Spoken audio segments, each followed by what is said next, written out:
नमस्कार दोस्तों, आप सभी का study for UPSC PC channel में स्वागत है। आज तारीख है 17 जुलाई 2025 ईस्वी और आज का न्यूज़पेपर करंट अफेयर डिस्कशन का वीडियो होगा। ये 17 जुलाई है, आज 13 सितंबर को एग्ज़ाम है। रोज़ सुबह सुबह आपको एक बार याद दिला देता हूँ मैं, ताकि आप भूलें ना। तो यानी कि कितने दिन बच गए आप, तो मात्र आपके 56 डेज़ आपके एग्ज़ामिनेशन में है। आज से 56 दिन बाद आपका एग्ज़ाम रहेगा, प्रीलिम एग्ज़ाम।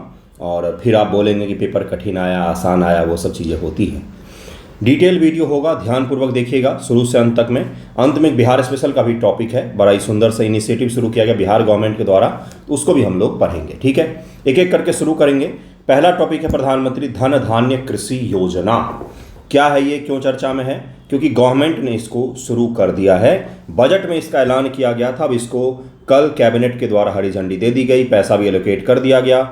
इस योजना को हम लोग डिटेल में समझेंगे। यहाँ से सवाल पूछे जाने की गुंजाइश बहुत ही ज़्यादा आपके प्रीलिम एग्जाम में, इसलिए से रिवाइज भी कर लीजिएगा एक बार कम से कम। और एक चीज़ और मैं बता देता हूँ कि कल 72 बीपीएससी से संबंधित जितने भी क्वेश्चंस थे वो मैंने कम्युनिटी में डाल दिए थे। आज उसका मॉडल आंसर भी दे दूंगा मैं। तो 72 बीपीएससी के लिए अगर आपको जुड़ना हो, कंटिन्यू करना हो, तो ज़रूर ही जुड़िएगा।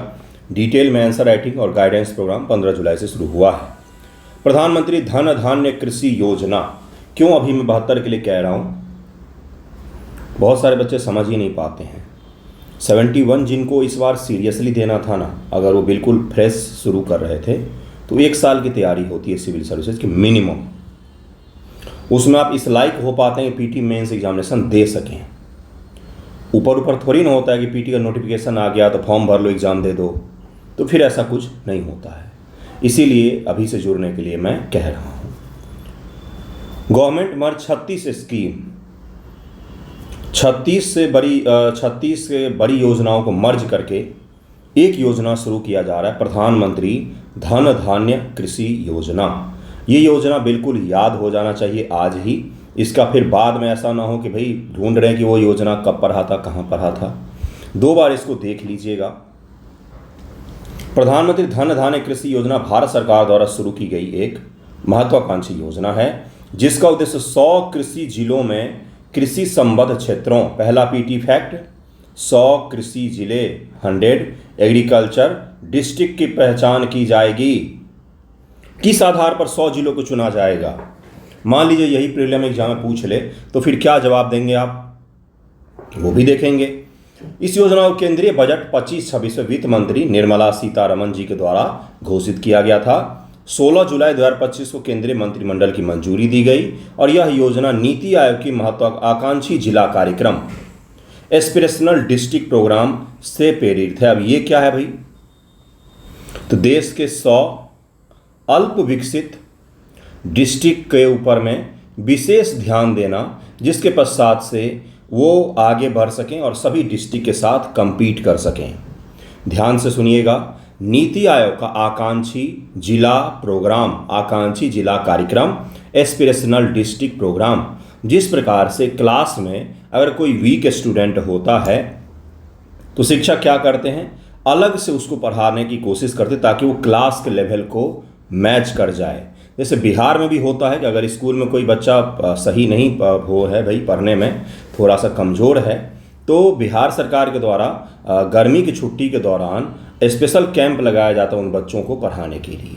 उसी प्रकार से देश के जितने भी ज़िले हैं, उनमें से ऐसे ज़िले जो अल्प विकसित रह गए हैं, उनको लेकर के नीति आयोग ने स्पेशल प्रोग्राम शुरू किया, जिसको एस्पिरेशनल डिस्ट्रिक्ट प्रोग्राम कहा जाता है।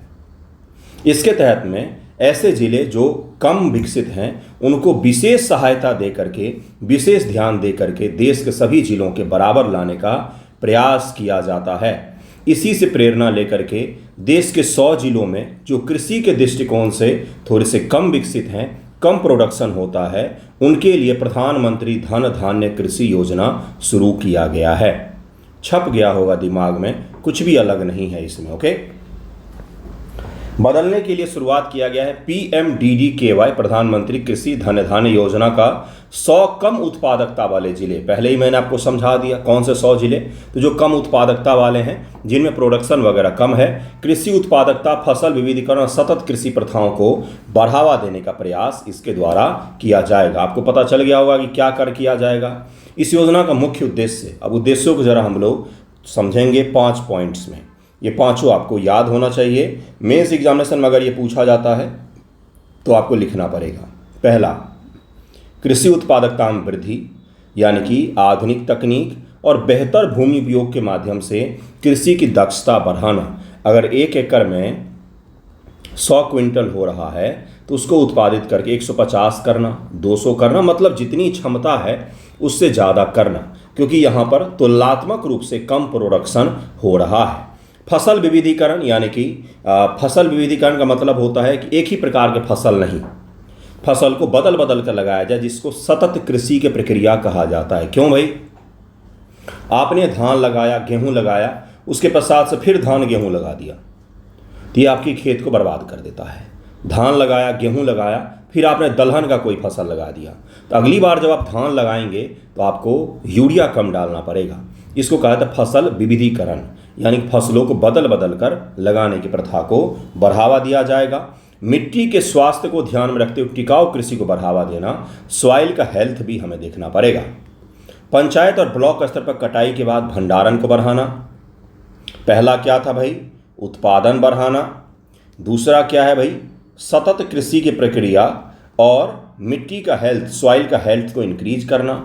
अब उत्पादन हो चुका है, अब इनका भंडारण की सुविधा के लिए हमने तीसरा लक्ष्य रखा है कि भंडारण को बढ़ाना। अब चौथा क्या रखेंगे? सिंचाई सुविधा को बेहतर बनाना।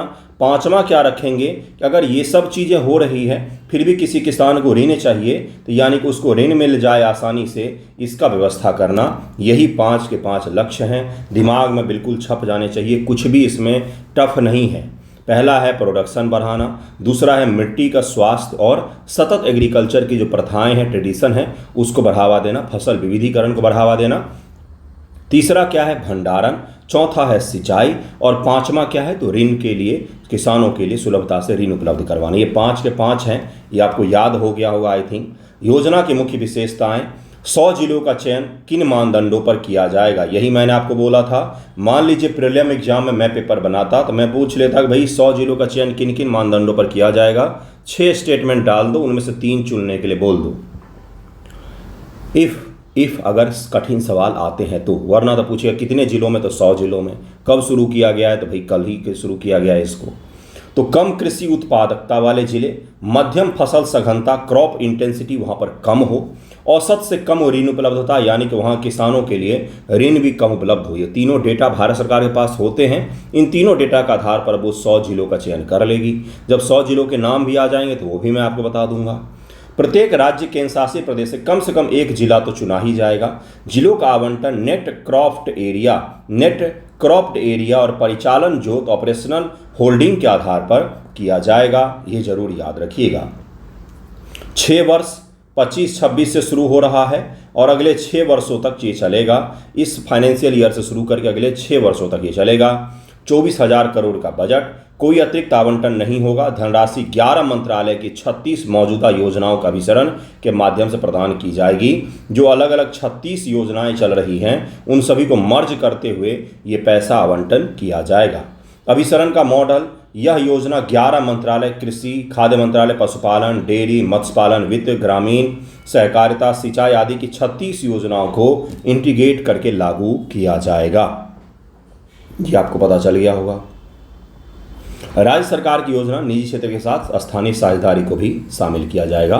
ऐसा तो है नहीं कि बिना राज्य सरकार की साझेदारी के किसी भी जिला में ये प्रोग्राम को लागू कर लेगी भारत सरकार। तो राज्य सरकार को भी, और जो लोकल गवर्नमेंट होता है जैसे डिस्ट्रिक्ट का हो गया या पंचायत का हो गया, उनको भी इसमें शामिल किया जाएगा। जिला कृषि और संबद्ध गतिविधि योजना, प्रत्येक जिले के लिए मास्टर प्लान तैयार किया जाएगा। यह योजना जिला धन धान्य समिति द्वारा तैयार की जाएगी, जिसके अध्यक्ष जिला कलेक्टर होंगे। इससे प्रगतिशील किसान भी सदस्य हो सकते हैं। जिला योजना राष्ट्रीय लक्ष्य जैसे फसल विविधीकरण, जल और मिट्टी स्वास्थ्य संरक्षण, आत्मनिर्भरता, प्राकृतिक जैविक खेती विस्तार के साथ भी संरेखित होगी। प्रदर्शन की निगरानी भी की जाएगी।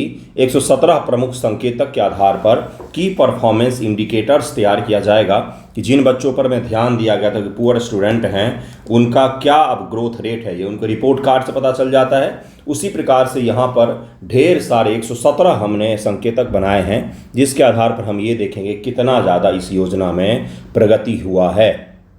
सब समझ में आ रहा है। एक योजना बनाया, 5 लक्ष्य रखे, इम्प्लीमेंट करना है, कहाँ करना है, 100 जिलों में करना है।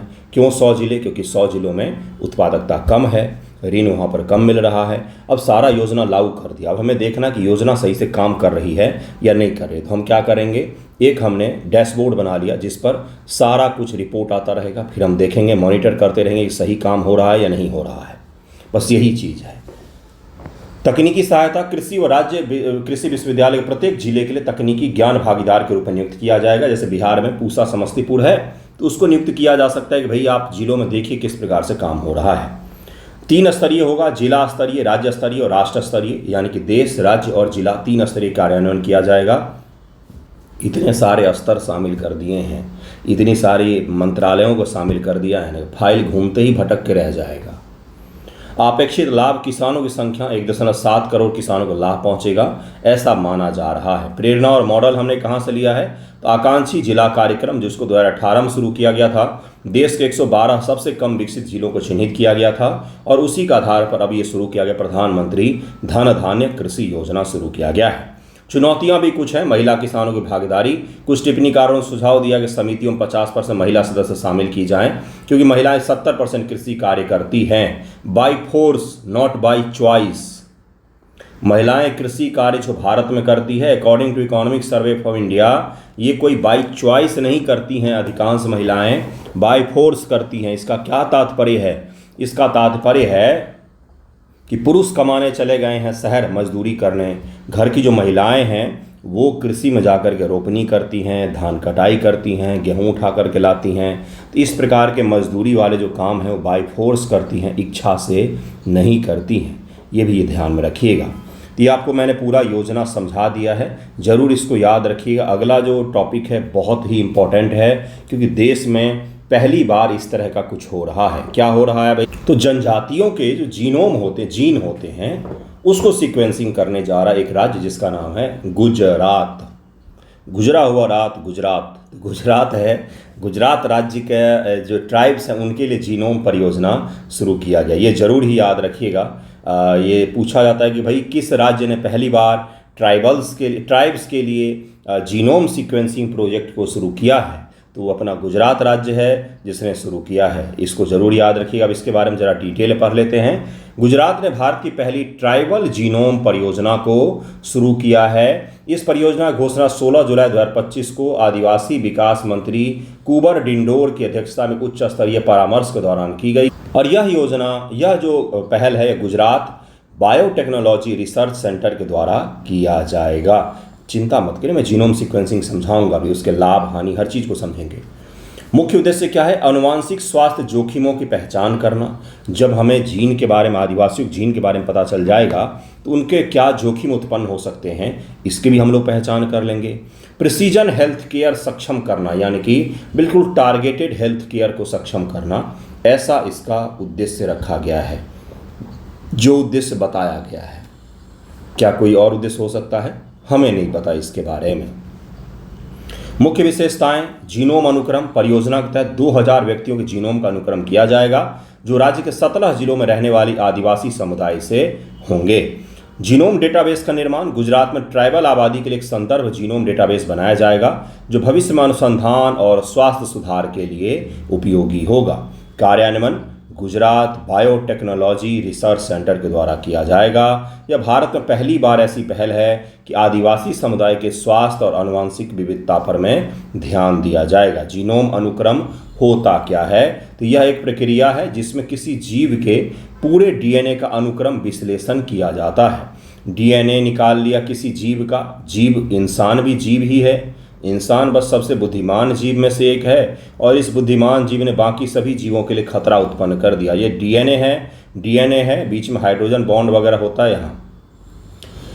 तो ये जो डीएनए है ये डीएनए का सीक्वेंस हम सारा ट्राइब्स का इकट्ठा कर लेंगे, उसके पश्चात से देखेंगे कि इनका सीक्वेंस किससे मैच कर रहा है, क्या क्या इसमें बीमारियां आ सकती हैं, यह सरकार ने बताया, और कौन से उपाय करके हम इनकी बीमारियों को दूर कर सकते हैं।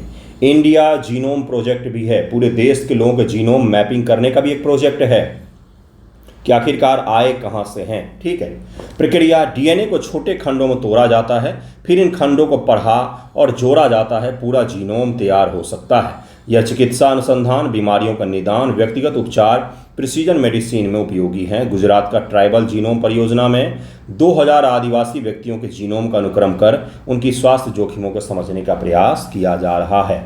द हिंदू फ्रंट पेज पर पहला न्यूज में से एक है ये, इसीलिए ये बहुत महत्वपूर्ण है, जरूर इसको याद रखिएगा। इसके लाभ हानि क्या है, पक्ष विपक्ष में आपसे पूछा जा सकता है।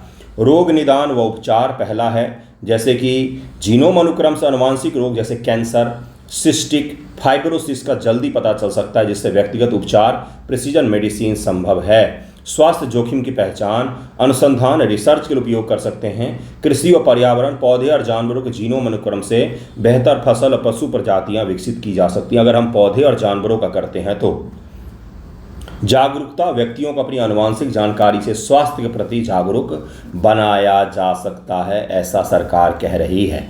हानियां क्या क्या है, गोपनीयता का जोखिम होता है कि किसी का अगर जीन का डेटा लीक हो जाए तो उसका मिसयूज भी हो सकता है, बिल्कुल हो सकता है।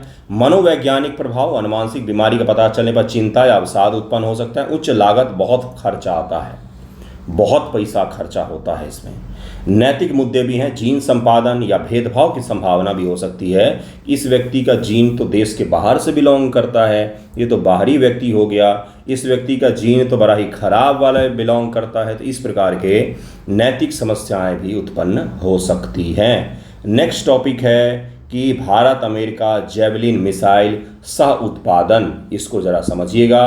भारत ने अमेरिका से बोला है कि भाई साहब javelin anti tank guided missile के सह उत्पादन करते हैं, मिलकर के उत्पादित करते हैं, हम दोनों आ जाओ। यह कदम मेक इन इंडिया और पहल और राष्ट्रीय लोकतांत्रिक गठबंधन सरकार की नीति का अनुरूप है। जो सरकार ने बोला, मतलब कि एनडीए गवर्नमेंट की जो नीति है कि कोई भी हथियार अगर हम बाहर से खरीदेंगे तो उसका देश में प्रोडक्शन करवाएंगे, अब हम टेक्नोलॉजी ट्रांसफ़र करवाएंगे, इसको लेकर के अनुरोध किया है। भारत की सरकार ने पत्र लिखा है अमेरिका को कि आ जाओ मिलकर के उत्पादित करते हैं। इसका मुख्य उद्देश्य क्या होगा, इस हथियार के बारे में भी समझेंगे। रक्षा निर्भरता, आत्मनिर्भरता और सैन्य क्षमता वृद्धि, रणनीतिक सहयोग स्थापित करना। परियोजना की मुख्य विशेषता, अनुरोध और बातचीत ये भी चल रहा है, अभी इस पर हामी नहीं भरी गई है। तकनीकी विवरण, जेवलिन मिसाइलें तीसरी पीढ़ी की एंटी टैंक गाइडेड मिसाइल हैं। ऐसे मिसाइल जो सामान्य तौर पर टैंक या बख्तरबंद गाड़ियाँ जो होती हैं उनको निशाना बनाने का प्रयास करती हैं। यह मिसाइल हल्की और कंधे से चलाई जा सकने वाली है, जो कठिन इलाकों में सैनिकों के लिए उपयोगी होती हैं। ये पोर्टेबल है, मैन मतलब कि कोई भी सैनिक जो हैं, और सैनिक ही उठा सकते हैं, आप उठाने मत जाइएगा इसको, बहुत भारी होता है ये। एक का वजन 15-20 किलो से मिनिमम शुरू होता है ये, वो देखने में लगता है आपको हल्का। AK-47 का वजन 7.5 से 8 किलो होता है, लोडेड है तो और भी ज़्यादा बढ़ सकता है। तो हल्का सैनिकों के लिए होता है, आपके और हमारे लिए नहीं होगा, ठीक है।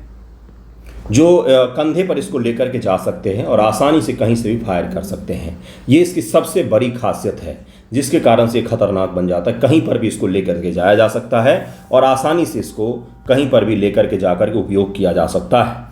जेवलिन मिसाइलों का संयुक्त उत्पादन अमेरिकी रक्षा कंपनी रैथियॉन और लॉकहीड मार्टिन करती है। दुनिया में सबसे ज़्यादा हथियार यही सब कंपनियां बेचती हैं, लॉकहीड मार्टिन, डासॉल्ट, ये सब अलग अलग कंपनियां हैं। भारत को पाकिस्तान और चीन से बढ़ते खतरे के देश के मजबूत एंटी टैंक प्रणाली की आवश्यकता है। हमारे पास है भी, लेकिन हमारे पास जो है वो पोर्टेबल वाला अभी भी नहीं है, उन्नत संस्करण हमारे पास नहीं है। पोर्टेबल यानी कि जिसको सैनिक अपने कंधे पर लेकर के जा सकें, ठीक है। रणनीतिक लाभ, जेवलिन मिसाइल प्रणाली भारत की सैन्य ताकत को बढ़ाएगा, बिल्कुल सही भाई। आर्थिक प्रभाव भी उत्पन्न होगा, अंतर्राष्ट्रीय सहयोग भी स्थापित हो सकता है। कार्यान्वयन प्रगति अभी बातचीत ही चल रही है। एंटी टैंक गाइडेड मिसाइल क्या होता है? एक ऐसे मिसाइल जो आसानी से कहीं पर भी ले जाया जा सकता है और उस मिसाइल का उपयोग करके टैंकों को या बख्तरबंद गाड़ियों को आसानी से निशाना बनाया जा सकता है। इन मिसाइलों में इंफ्रारेड, लेजर या तार निर्देशित प्रणालियां होती जो लक्ष्य पर सटीकता सुनिश्चित करती है, अर्थात फायर एंड फॉरगेट, यानी कि दागो और भूल जाओ प्रणाली पर आधारित होती है। अगर आपने छोड़ा तो जरूर निश्चित तौर पर जाकर के हिट करेगा ये किसको, तो ये मिसाइल जो है वो टैंक को हिट करेगा। तीसरी पीढ़ी जैसे जैवलिन स्वचालित मार्गदर्शन फायर एंड फॉरगेट पर आधारित होती है। दूसरी पीढ़ी ऑपरेटर द्वारा नियंत्रित प्रणाली होती है। पहली पीढ़ी मैनुअल उसको मार्गदर्शन देना पड़ता है तब जाके वो हिट करता है। यह कंधे से चलाई जा सकती है या वाहन हेलीकॉप्टर से भी लॉन्च की जा सकती है। ये इसकी खासियत होती है एंटी टैंक गाइडेड मिसाइल की। जैसे भारत का हेलीकॉप्टर का जो संस्करण है एंटी टैंक गाइडेड मिसाइल का, वो कौन सा है, तो उसका नाम है हेलिना। हेलिना उसका नाम है। हेलिना उसका नाम है जो भारत का हेलीकॉप्टर से छोड़ा जाने वाला एंटी टैंक गाइडेड मिसाइल है। ये भी याद रखिएगा। इसका लाभ क्या क्या हो सकते हैं, तो युद्ध में बड़ा उपयोगी होता है, आसानी से कहीं भी ले जा सकते हैं। ये जरूर याद रखिएगा। इसके कुछ नुकसान भी है, जैसे उच्च लागत, प्रशिक्षण चाहिए, सीमित रेंज होता है। ऐसा नहीं होता है कि जैसे लॉन्ग रेंज होता है। जैसे हेलिना है, ये काफ़ी लंबी दूरी तक हेलीकॉप्टर से इसको छोड़ करके टैंक को उड़ा सकते हैं, लेकिन अगर किसी सैनिक के कंधे पर होगा तो उसका रेंज जो है वो सीमित हो जाएगा। कुछ खूबियाँ हैं तो कुछ उसमें नुकसान भी है, तो ये भी याद रखिएगा। बाकी नेक्स्ट टॉपिक पर चलते हैं जिसका नाम है बिहार आइडिया फेस्टिवल। आइडिया देने का फेस्टिवल हो रहा है, बिहार आइडिया फेस्टिवल। आप लोगों को भी पढ़ने के दौरान रूम में बैठे बैठे ढेर सारे आइडियाज़ आते होंगे।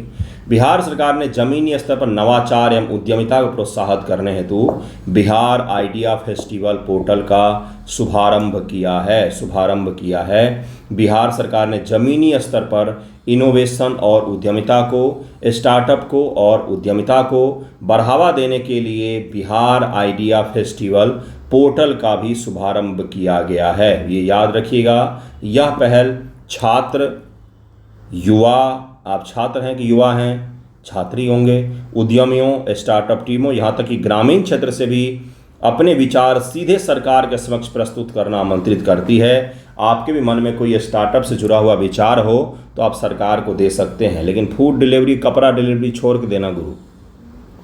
भारत में स्टार्टअप का मतलब हो गया खाना 10 मिनट में पहुँचा देंगे, चाय पत्ती और दूध 10 मिनट में पहुँचा देंगे, ऐसा नहीं। अच्छे स्टार्टअप भी हैं देश में, शानदार है। एआई के क्षेत्र में बहुत सारे स्टार्टअप जो हैं अधिकांश भारत में काम कर रहे हैं, ये भी सच है।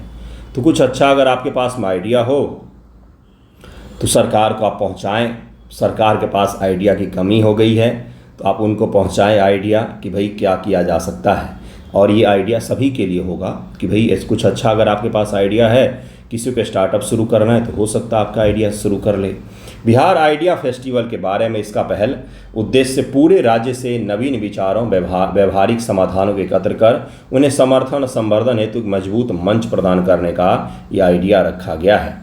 यह मोबाइल अनुकूल पोर्टल विशेष रूप से दूर दराज ग्रामीण क्षेत्र के उपयोगकर्ताओं को ध्यान में रखकर विकसित किया गया है, जिससे वे इसे आसानी से उपयोग कर सकें। सरकार की योजना है कि राज्य के सभी 38 जिलों से कम 10,000 विचार एकत्रित किए जाएं ताकि समावेशी भागीदारी सुनिश्चित की जा सके। विशेषज्ञ की एक टीम इन विचारों का मूल्यांकन करेगी। नवाचार और व्यवहार्यता का आधार प्रारंभ से कम 100 विचारों का चयन कर सकती है। 100 आइडिया का चयन कर सकते हैं विशेषज्ञ। अब विशेषज्ञ कौन होंगे, वी डोंट नो। चयनित प्रतिभागी तकनीकी और वित्तीय सहायता के प्राप्त होंगे, जिसमें बिहार स्टार्टअप नीति के तहत 10 लाख रुपए तक की सीड फंडिंग भी शामिल होगा। और अगर आपके आइडिया में दम होगा तो सरकार आपको 10 लाख रुपए तक का सीड फंडिंग, सीड का मतलब क्या होता है, बीज, तो बीजारोपण यानी कि स्टार्टअप की शुरुआत के लिए 10 लाख रुपए तक की आपको मदद दे सकती है अगर आपका आइडिया अच्छा होगा तो। अगर आपके आइडिया में दम है और आपके अंदर ये क्षमता है कि मैं किसी स्टार्टअप को शुरू कर सकती हूँ या कर सकता हूँ, तो इस मौके का लाभ उठाएं, अन्यथा पीटी की तैयारी करें। इस पहल का एक प्रमुख उद्देश्य महिला उद्यमियों को सशक्तिकरण, जिससे वे स्टार्टअप दीदी के रूप में उभरें, जैसा कि जीविका पहल से अनेक महिलाएं प्रेरित हुई है। महिलाओं के लिए स्टार्टअप दीदी, इसका शुरू के ड्रोन दीदी, है ना। जीविका पहल, जीविका क्या है भाई, बहुत महत्वाकांक्षी योजना है और काफ़ी लंबे समय से चल रही। 2006 में इसकी शुरुआत की गई थी।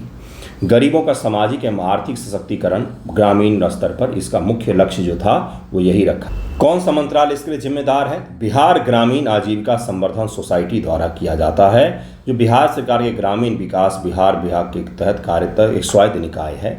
बिहार सरकार के ग्रामीण विकास विभाग के तहत कार्यरत एक बिल्कुल ही ऑटोनमस संस्था है। प्रारंभिक चरण में यह परियोजना विश्व बैंक द्वारा समर्थित थी। इसके पश्चात इसमें बिहार कोसी बाढ़ पुनर्प्राप्ति परियोजना के आजीविका पुनर्स्थापन घटक को भी जोड़ते हुए इसका विस्तार किया गया। Funding by World Bank, funded by World Bank, यानी कि वर्ल्ड बैंक इसको पैसा देता है। राष्ट्रीय ग्रामीण आजीविका मिशन के अंतर्गत गरीबी उन्मूलन हेतु रणनीतियों के कार्यान्वयन के लिए BRLPS को बिहार का राज्य ग्रामीण आजीविका मिशन नामित किया गया है। बिहार सरकार के स्टार्टअप नीति के बारे में भी जरा हम लोग पढ़ लेंगे, क्या पता प्रीलिम एग्जाम में यहाँ से पूछ ले। सबसे पहला सवाल, कब शुरू किया गया था बिहार सरकार स्टार्टअप नीति? तो 2016 में शुरू किया गया था। भारत में बाद में इसे बिहार स्टार्टअप नीति 2017 के रूप में संशोधित किया गया। शुरुआत हुआ है 2016 में, बाद में इसका अमेंडमेंट किया गया 2017 ईस्वी में। राज्य सरकार ने 500 करोड़ रुपये की प्रारंभिक निधि के साथ एक समर्पित स्टार्टअप ट्रस्ट की भी स्थापना की।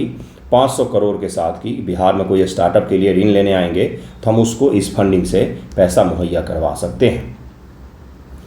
जो इस निधि कार्यान्वित नोडल एजेंसी के रूप में भी कार्य करता है। अगला देखिए क्या है, पारिस्थितिकी तंत्र को अधिक समावेशी यानी कि युवाओं को प्रेरित करना और इकोसिस्टम डेवलप करना, जिससे राज्य में स्टार्टअप का एक बन सके, माहौल बन सके, नए नए रोजगार सृजित कर सकें स्टार्टअप करने वाले युवा। लेकिन इसके लिए बहुत ज़रूरी होता है कि क्वालिटी उनको एजुकेशन मिले। क्वालिटी एजुकेशन के बिना स्टार्टअप ये सब संभव उतनी आसानी से नहीं हो पाता है। गॉड गिफ्टेड 2-4 लोग ही ऐसे होते हैं जो कम पढ़े लिखे में भी शानदार स्टार्टअप शुरू करके चला लेते हैं, लेकिन बाकी जो होता है उनके लिए अच्छी खासी एजुकेशन चाहिए।